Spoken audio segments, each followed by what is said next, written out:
Hello students, welcome back to the same chapter as we have started, metals and non-metals. So we have discussed in the first video about the metals and its physical properties. Okay, with respect to the non-metals that we have seen, that metals are malleable, ductile, good conductors of electricity, have high melting point, like that.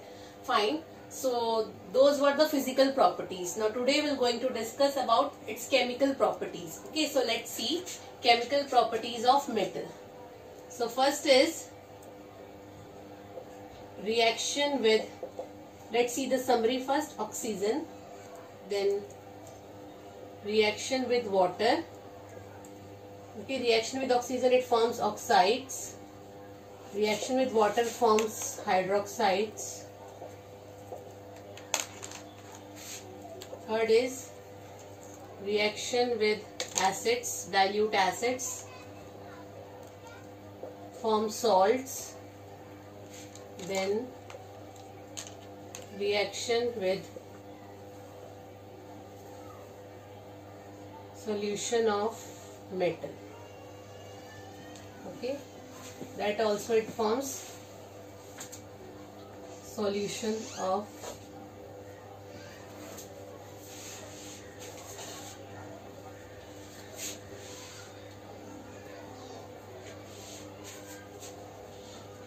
okay.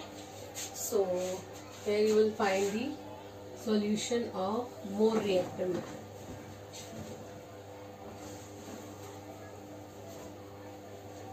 Fine. So let's start one by one. Okay, so first we'll see reaction with water. Now here the important thing is that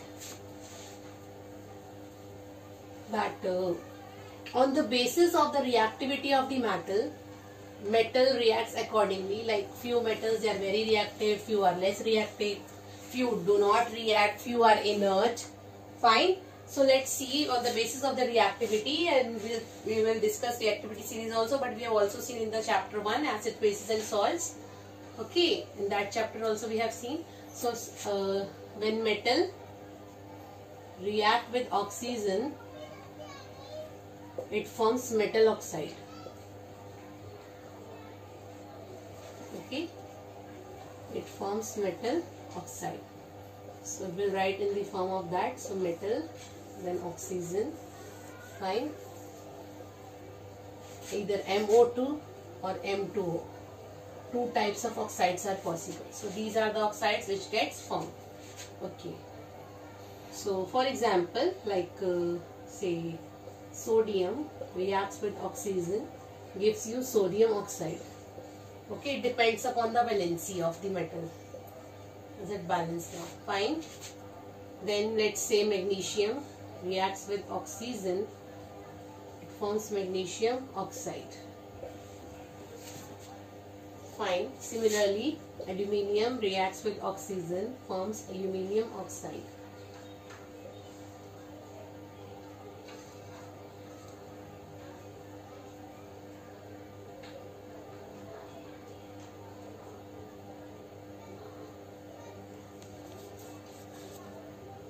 So this is balanced one.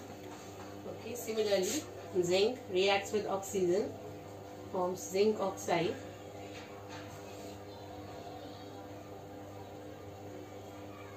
But this is possible on heating, otherwise it will not react.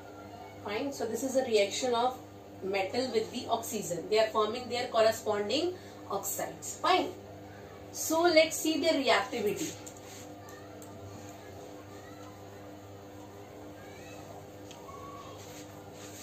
Like sodium, potassium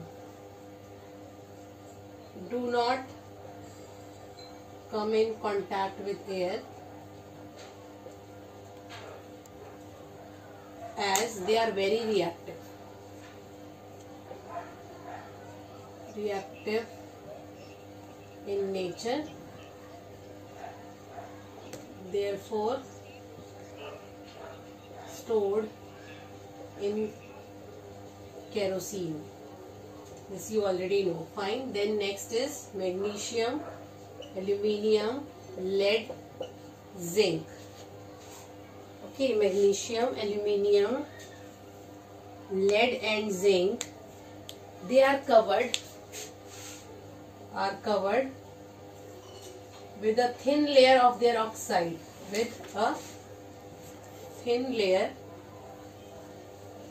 of metal oxide on it to prevent further oxidation. Fine. So this is you can say this is with respect to their reactivity. They do not come in contact with air. If they are coming in contact with air, then the reaction, you can say, the blast will occur. Okay. So therefore they are stored in kerosene. They are covered with a thin layer of metal oxide on it to prevent further oxidation. Okay. In this way they will react. Then the next one is iron do not react or do not burn in the presence of oxygen. Okay. Iron do not burn with oxygen, but iron fillings can react. Okay, because iron metal it's not possible. Okay, but iron fillings can react. Then the next one is copper do not burn with oxygen as it forms black copper oxide. Okay, next is your silver, gold do not react with oxygen. So this depends on the reactivity, whether the metals they react with the particular elements or not. It depends upon its reactivity. If it is very reactive, then finally definitely it has to react. If it is not that much reactive, so it will not take part in the reaction. So this is all about the reaction of these metals with oxygen. Okay. So now let's see the next reaction, reaction with water. Now with water also its reactivity matters a lot. Okay. Reaction with metals, reaction with water. Okay. So when metal reacts with water, first it forms metal oxide and hydrogen gas will evolve, and then that metal oxide further react with water to form metal hydroxide. Okay, so let's see the reactions in general. For example, if I take sodium, it will react with water to give you sodium oxide and hydrogen will evolve. Just balance it. I think it's balanced now. Okay. Then when this sodium oxide further it will react with water, gives you sodium hydroxide. Okay. So this is the product. And we know that when metallic oxide, why it is basic in nature, this we already know from acid, bases and salts. When metallic oxide react with water, it forms bases. That's why it is a basic oxide. Okay. It's basic oxide. Similarly, if magnesium reacts with water, okay, sorry, then it forms magnesium hydroxide. Just check, it's I think balanced. No.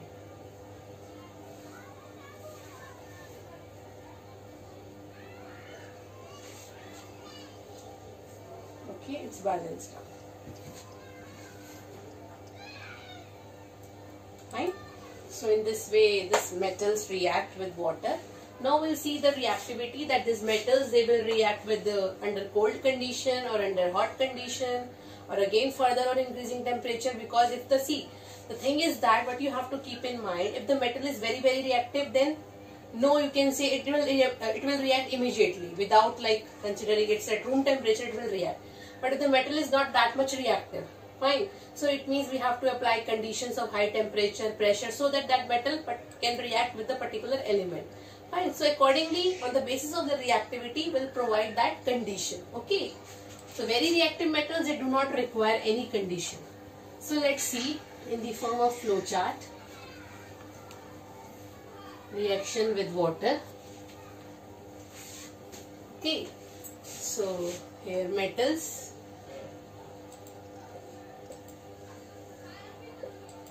Reaction with water. Okay. So with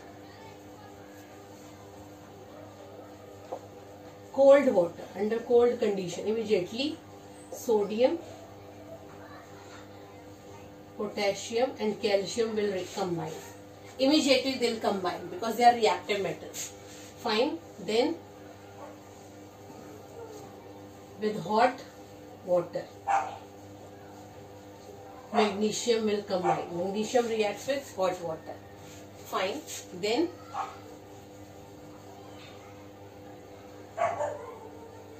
iron, aluminium and zinc, they react with steam. Okay, water in the form of steam. Then next, the metals like copper, silver, gold do not react with water. Okay, they do not react with water. So this is the scenario on the basis of their reactivity. You can, here I will mention on the basis of the reactivity of metal. Okay, accordingly it will combine. See, they are very reactive, easily combined with the cold water. Not that much reactive, it will combine with the hot water. Then this level react with steam, least reactive. Then they never react, they are inert. Okay, they are inert towards water, they are very reactive. Then less reactive or moderate you can say, and this one is least. So that's why react with steam. So now let's see the products. What are the different products based on this under different condition, hot, cold and steam.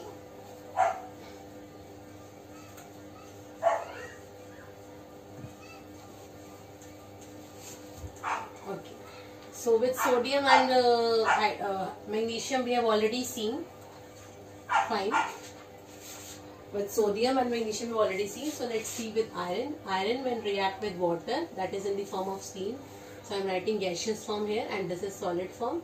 Then it forms iron oxide plus hydrogen will be evolved. Okay, further it will not form hydroxide because it's not that much reactive. So with steam only, if it is in the form of water, if it is reacting with either cold or hot water, then hydroxide gets formed. Otherwise with steam only oxide will get formed. Fine, you can balance this reaction.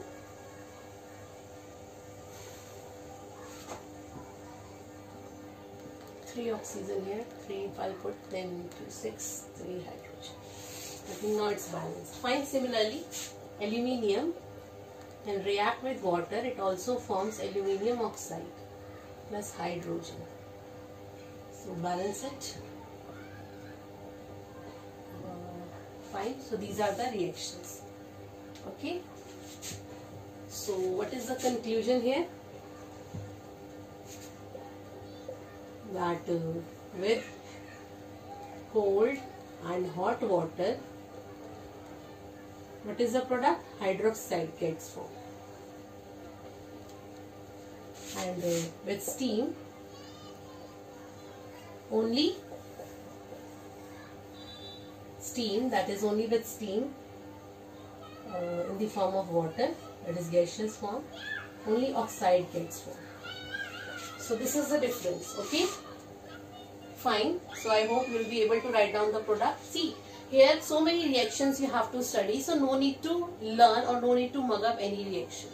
Fine, you have to understand that when it is reacting with that particular element and what are the products. So try to learn. Fine. Once you know that this is getting formed, then after that only you have to balance. That you have already studied in the first chapter, how to balance the reactions. Fine. So I hope I am clear till here. Fine. So this balancing you have to do, and your reactions has to be balanced. If you are not writing the balanced reactions, that means your marks will be deducted and it is not having any meaning. It is meaningless. Fine. So let's now see the next reaction. This reaction with the water also we have seen. So now let's see the next one is with acids.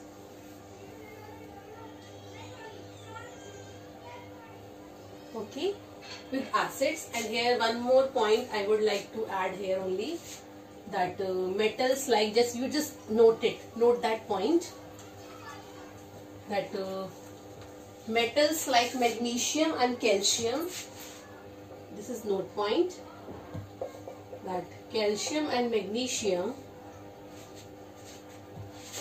they float on the surface of water as bubbles of hydrogen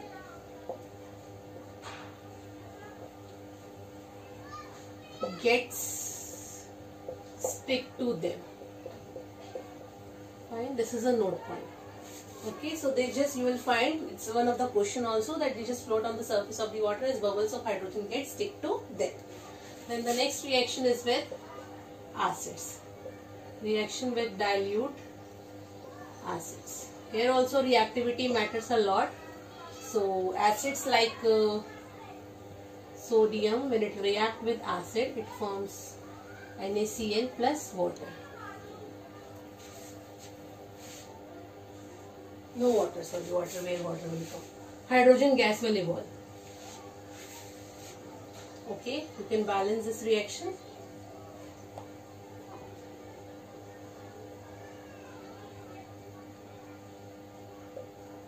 This is a balanced reaction.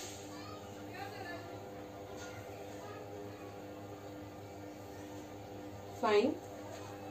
Similarly, magnesium when react with HCl, MgCl2 plus hydrogen will be evolved. It's balanced. Okay, then if aluminium reacts with HCl, then AlCl3 plus H2, can balance this.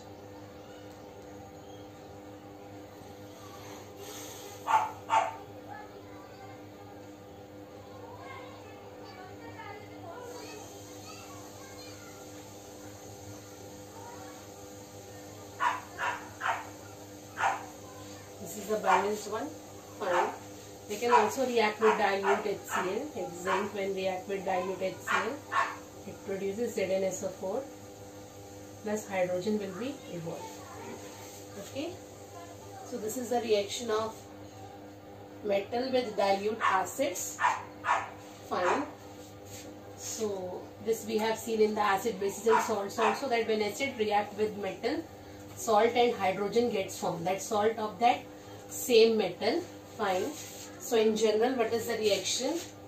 With metal plus dilute acid gives you salt plus hydrogen.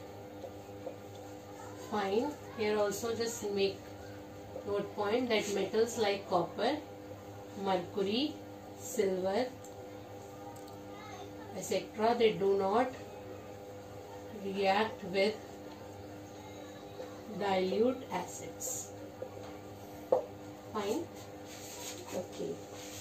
Now let's understand one important property of metallic oxide. Okay. Property of metallic oxide. What is the property here? That metallic oxides are amphoteric in nature. Amphoteric in nature. Now, what is the meaning of this? Ampho means both. Okay? Ampho means both. So metallic oxides are amphoteric oxides. Amphoteric oxides, these are metal oxides or oxides of metal which acts as both acid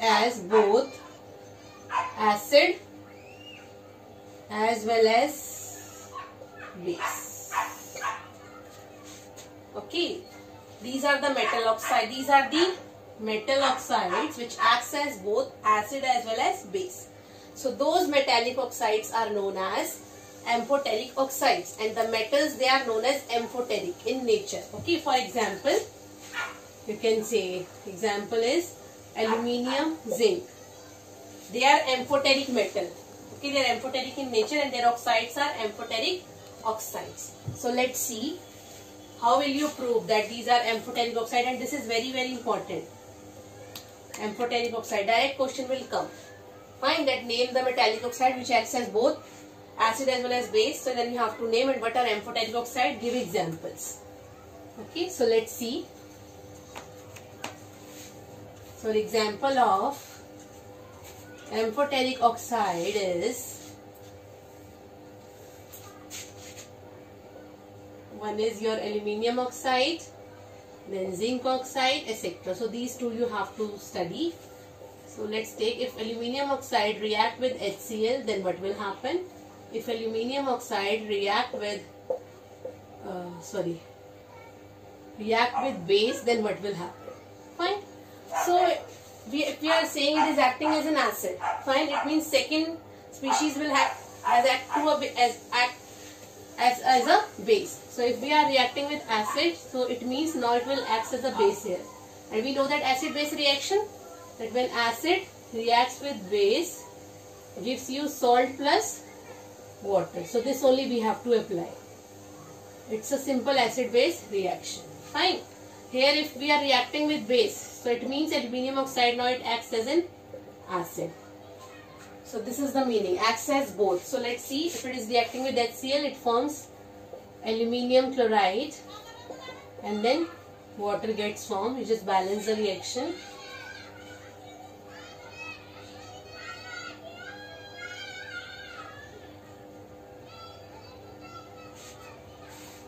This is the balanced one, and when aluminium oxide reacts with sodium hydroxide, it forms sodium aluminate plus water. Can balance this reaction. Oxygens are not balanced. Here 4 plus 1, 5. What about hydrogen is also not balanced, so make it 2 here. So 2 plus 3, 5 oxygen, 4 plus 1, 5, water is also balanced now. So this is the balancing part. Similarly, when zinc oxide reacts, then also same kind of compounds gets formed. Let's see the reaction. ZnO plus NaOH. Okay, so here if it is acid we have taken, then it acts as a base. Here if we have taken base, then it acts as acid. Fine, this is your sodium aluminate. We have already seen in the acid, bases and salts. Fine. So ZnCl2 plus water. Balance it. I think it's balanced now. Okay. This also, this balance. This is your zinc chloride. This is aluminium chloride. All of you know the names of the salts. Fine. So I am not writing again and again. Then it forms sodium zincate. This is a sodium zincate. Can balance the reaction. Oxygens are not balanced basically. Here 2 oxygen, here 2 plus 1, 3 are there. Sodium is balanced, but zinc is also balanced, but hydrogens are not balanced. So what to do?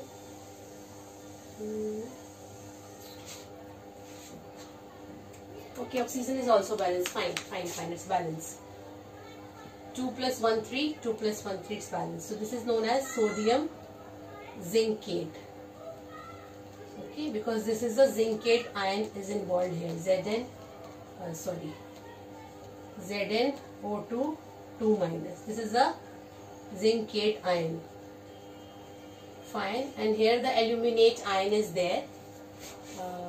I'm mentioning here AlO2 minus aluminate ion. These are the anions. Fine. Okay.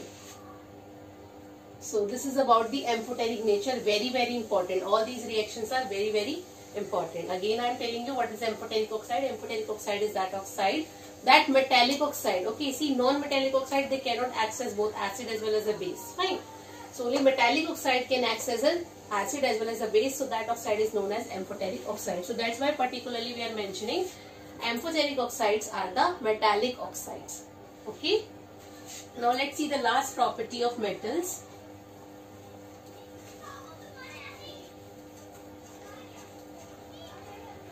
That is with the salt solution. This is the fourth one. Reaction with salt solution. This is about displacement reaction, which we have already seen in the first chapter. That when metal reacts with, say, salt solution of B. This is metal A.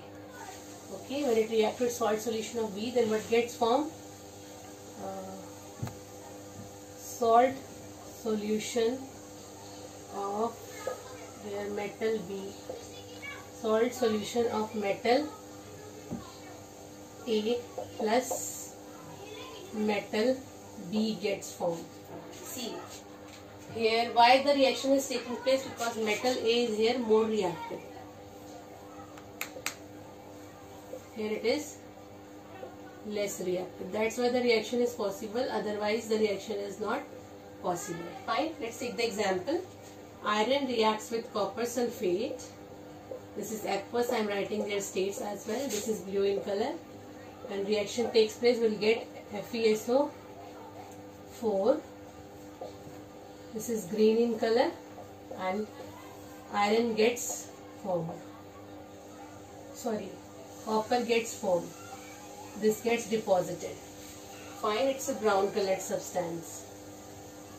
Similarly, if we take zinc, react with copper sulfate, this is blue, then zinc sulfate gets formed, which is white in color.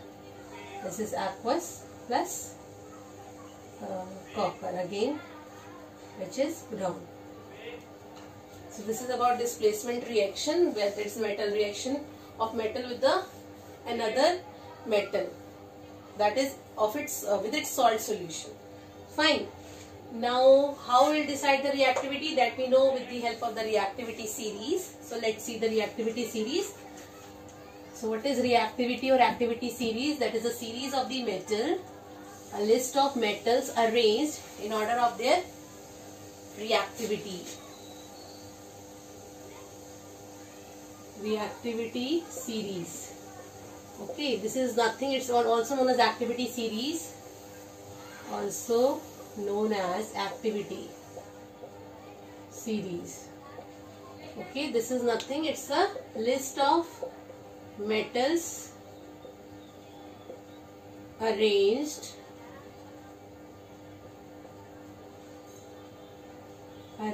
in increasing order of their reactivity. Fine. So let's see the series. Series is potassium, then sodium, then calcium, magnesium, aluminium, zinc, then iron, then lead. Okay, then hydrogen will come, then hydrogen. Here I am writing, otherwise you just write vertically. Okay, let me write it again and try that it should come vertically. Okay, reactivity series. So first is potassium, then sodium, then then calcium, then magnesium, aluminium, zinc, then iron, then lead, then hydrogen, then copper, mercury, silver, gold. Fine. So they are arranged in increasing order. Okay, so this is the order like this. Increasing order. Okay, this is most reactive. Okay, this is least reactive. And this middle one, they are up to here, moderately reactive. That's why on the basis of this only, now you try to analyze the reactions which we have discussed. Reaction with oxygen, acid, then with that water, fine, then with salt solution. This is the basis for all those reactions that we have already discussed, fine, according on the basis of their reactivity. Now for example, one more thing, here the elements which are above hydrogen, they will be able to displace or they will be able to evolve hydrogen from their salt solution. That's why zinc can react with H2SO4, iron can react with H2SO4, but lead, copper will not react with H2SO4 to give you copper sulfate. Fine. Similarly, mercury will not react, silver will not react, these elements, they will not react. Okay. For example, if I react copper, if I do the reverse reaction, this is aqueous and this is solid, then no reaction will take place. Why? Because this is, here what is happening, zinc is more reactive. So copper cannot displace zinc from its salt solution. Fine, if I take the another combination, let's say aluminium is reacting with magnesium sulfate. See here, magnesium is more reactive than aluminium. So no reaction takes place. No reaction. So accordingly, on the basis of the reactivity, you have to decide whether the particular displacement reaction will take place or not, and any other reaction will take place or not. Fine. So this is on the basis of the reactivity. So I hope I am clear till here at all the reactions of the metals with their respective elements. Fine. So this is all about the chemical properties of metals. In the next class, we will start with a new topic, that is the reaction of metal with the non-metal. It's a complete big topic to understand. Fine. Till then, thank you and have a nice day.